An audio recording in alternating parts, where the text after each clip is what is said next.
Bom dia, welcome back. Well, I'm in my little garden. I'm still calling it my garden, although I no longer live here, but I've been taking care of this garden since I got back to San Francisco for this visit.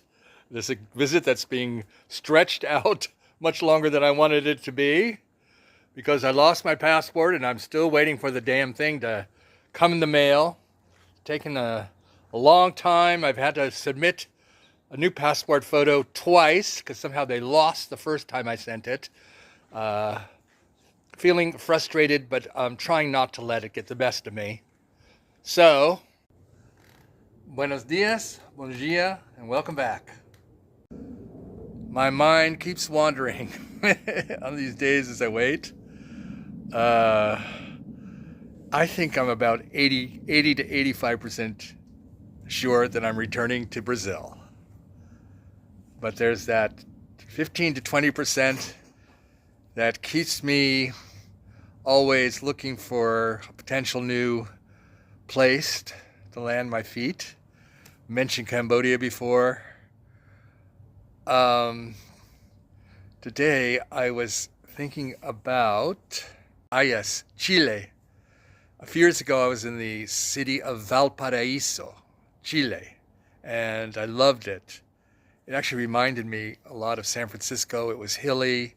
It had funiculars, which are somewhat similar to cable cars. It's a port city. Did I say it's very, very hilly?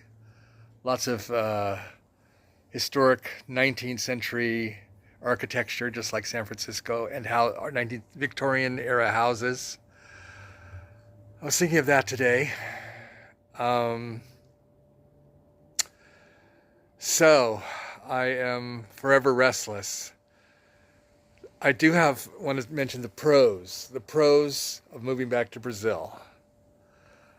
One, I am a permanent legal resident. I don't have to worry about visas anymore. I just can stay there as long as I want, and if that means the rest of my life, I can. Second pro of Brazil is that I speak Portuguese fluently, so no language barriers for me. Third pro is that the cost of living is low, quite low. I hope it stays that way, or rather that I hope that Trump doesn't tank the dollar. But for now, and previously, it's been very inexpensive. The cost of living is low. Another pro is that I can get my medications there very inexpensively. Compared to filling my prescriptions here in the United States, it's outrageously expensive. Two of my medications are basically unaffordable.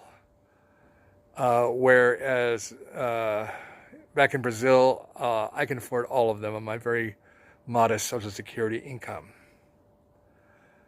Another pro is that I have a support system there, the Andrade family, that I can count on in an emergency.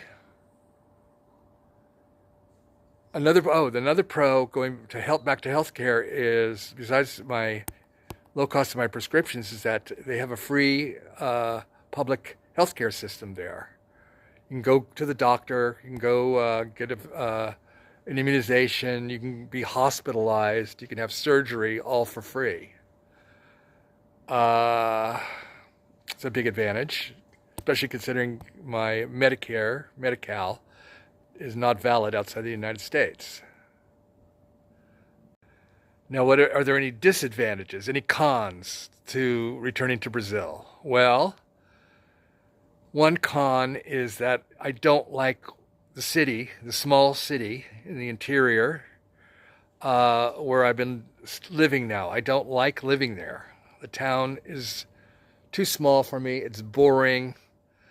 Well, it's not so much the size. It's just that it's a nondescript, boring town with hardly anything to do, really. And big city Salvador is where I want to be. But since I've got stuck here in San Francisco for a while because of my passport problem, I missed out on that fabulous apartment that I was about to get. for very reasonable rent. So it's back to square one and back to Sant Antonio de Jesus, where again I do not want to be. Another con is that where I do want to be is in Salvador, but I think the many things that I loved about Salvador still meaningful for me at age 70, going on 71 in October. Carnival, I'm over Carnival. If you saw my Carnival episode a few months ago, I posted here to YouTube on this channel, you'll know that I had a lousy time at Carnival 2025. My cell phone was robbed. I got sick from something I ate. And, at 70, and I've been to so many carnivals. I love Carnival, but I'm 70 now. Been there, done that. It seems repetitious to me now. And all of the bad sides of Carnival all seem to predominate in my thinking about it. The crowds getting stepped on, getting pushed, getting shoved, the tremendous noise, the filth, and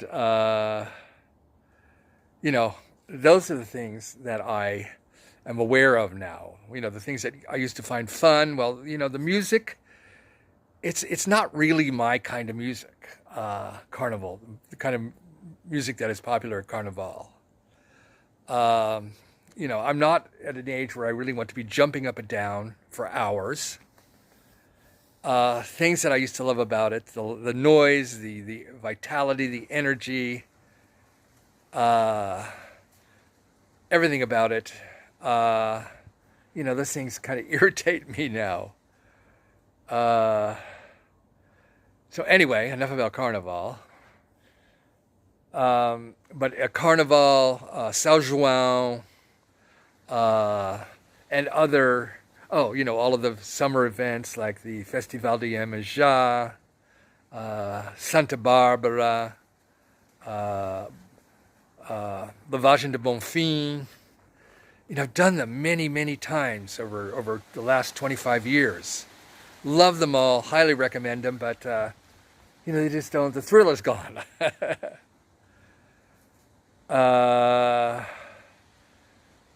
Another con of Brazil, it's that Brazil's a country for young people. Young, if you've got vitality, energy, youth, boundless curiosity, Brazil is for you. And that's, a real reason I loved it so much in my 40s. I got to Brazil late, but I was in my 40s and 50s and even early 60s. But now, at 70, boy, Brazil is not designed for 70. So, those are the three cons that I can think of while I'm sitting here in this garden that I've planted. So, what am I doing? Planning on returning to Brazil. I'm still, paying my rent, even though I'm not there, but I have an apartment to maintain, paying, beginning of the month, I send rent and money for the light bill and money for my cat food, so my cat doesn't starve. They're taking care of Kitty, by the way.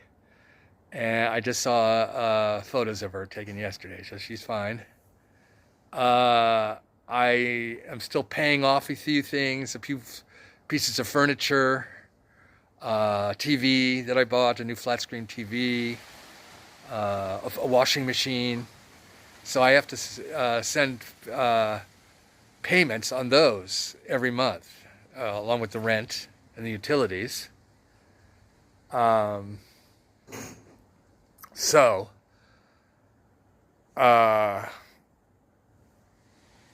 still very much connected to and planning to return, but there is that 15 to 20% where my mind starts wandering.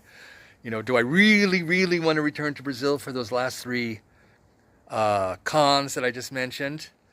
Uh, I still have a very adventurous spirit at this age, at my advanced age. And I keep thinking Cambodia, Cambodia, Cambodia. It pushes some of my bells and whistles. Very, very low cost of living. Very, very easy entry requirements for long-term stays. No jumping through hoops. No submitting, FBI clearance and nothing like that. It's just paying, I think it's about $300 a year for a certain kind of visa that you can just get. Anybody can get. So Cambodia, and then this morning I was getting a little Chile kick, thinking when I saw a YouTube video of the Chilean city of Valparaiso that I was in a few years ago and loved. Then there's always the country of Georgia, because it allows 1 year with just a passport, no visa required for living.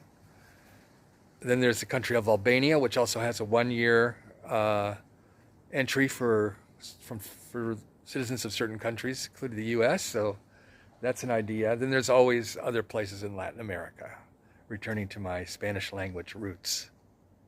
So I'm not ready to change the name of this YouTube channel. It's still Living Abroad in Brazil. But who knows, if one of these days you come check out the channel and watch an episode and it's called something new, like Living Abroad in Latin America, or just Living Abroad, or Traveling the World, whatever it would be titled. Most likely, though, I'll be back in Brazil. Anyway, it's a beautiful day here in San Francisco. The sun is out. I'm going to go for a long walk, because I need my daily fresh air and exercise, and I like to think. Going for long walks and thinking go together well. Okay, folks, thanks again. I'll see you soon.